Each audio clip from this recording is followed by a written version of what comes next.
point, rather. Okay, so number 6. Just to see what's happening, I'll make a simple inequality like negative x is greater than negative 2, and we'll see what happens. So if we do like it said, divide by negative 1 on both sides of the equation,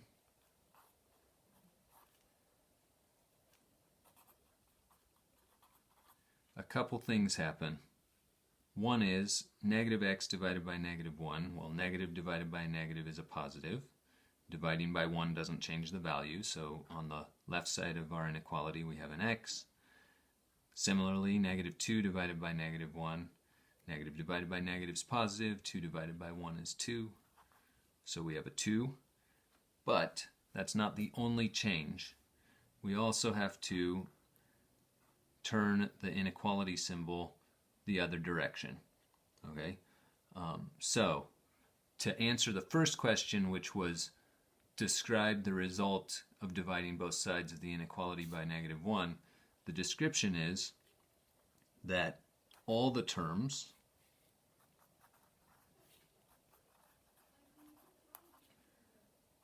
change signs.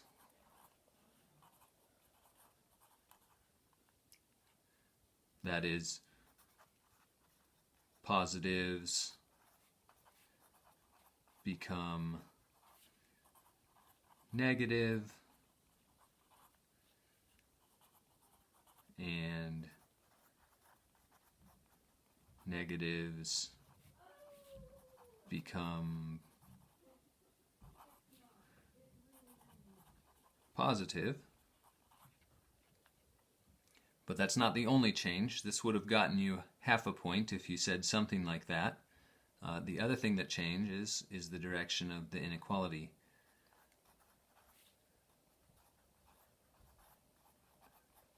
The inequality changes directions.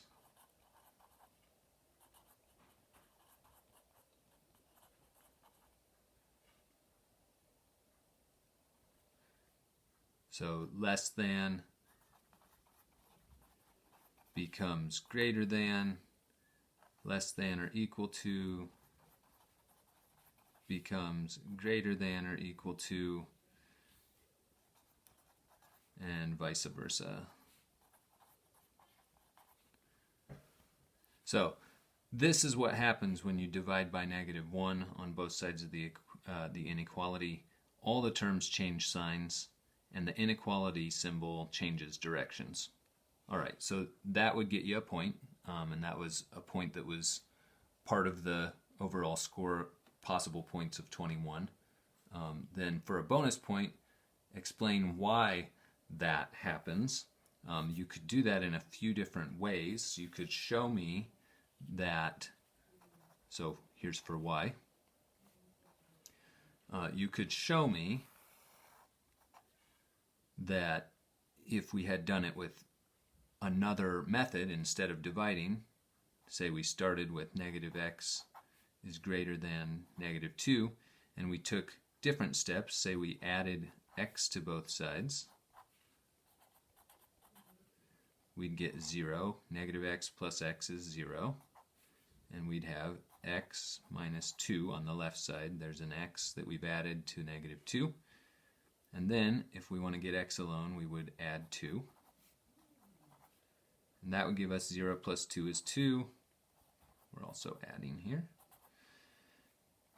So 0 plus 2 is 2. X minus 2 plus 2, the 2's cancel.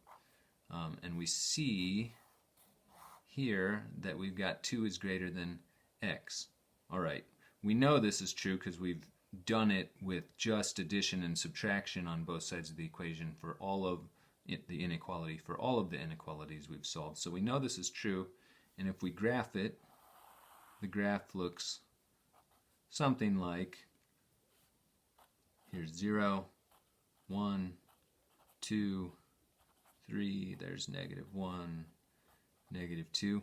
So x is less than, if you read it backwards, x is on the smaller side of our inequality of 2, so we have an open circle at 2, and we go to the left. If you look back up at the original work that we did when we divided, we got x is less than 2. Well, that's what this graph says, x is less than 2. So you could explain why using this equation as this work that you do to solve it in another way to show that these two methods get you to the same or to equivalent answers. That would be one way. Or you could talk to me about the meaning of the negative, right? If we're going to divide by a negative, we know that it changes the sign, right? So if we change the sign, we'll go to another page. If we change the sign, we now have the opposite number. Negative x is the opposite of positive x, and negative 2 is the opposite of positive 2. So if you change the signs, it would make sense logically. We could say something like if a number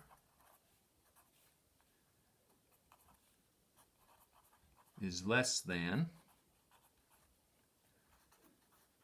another number,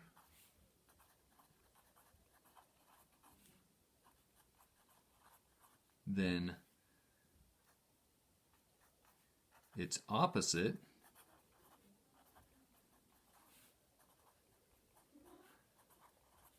will be greater.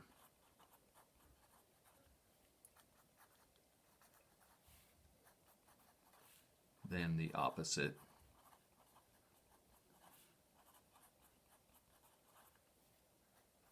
of the other number. And just to show that with a single example, you could say, for example, negative 3 is less than 8, and that would imply, or it would also be true, that the opposite of negative 3, which is positive 3, compared to the opposite of positive 8, well, which is greater, 3 or negative 8? The positive number clearly is greater than the negative number. So when we divide by negative 1, we have to switch around the sign because we've made our numbers be on the opposite side of 0. Show that on a number line. If you take a number and it used to be over here on the positive side, its opposite is going to be over here on the negative side. So if you do that with two different numbers, here's one number and here's another number,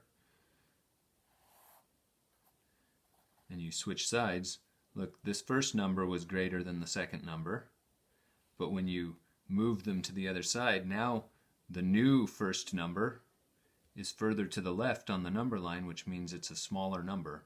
By definition, all the numbers that are further to the left are smaller than numbers that are further to the right. So any of that would be good explanations. This is kind of the wordy explanation. If a number is less than another number, then its opposite will be greater than the opposite of the other number. And then back on the previous page, showing that dividing by negative 1 would result in this inequality, and that's equal to getting to this inequality without dividing by negative 1, showing that those end up being equivalent statements would be another way to say why the symbol has to switch directions, right? It started as being greater than, and it ended as being less than when we did the work of dividing by negative 1.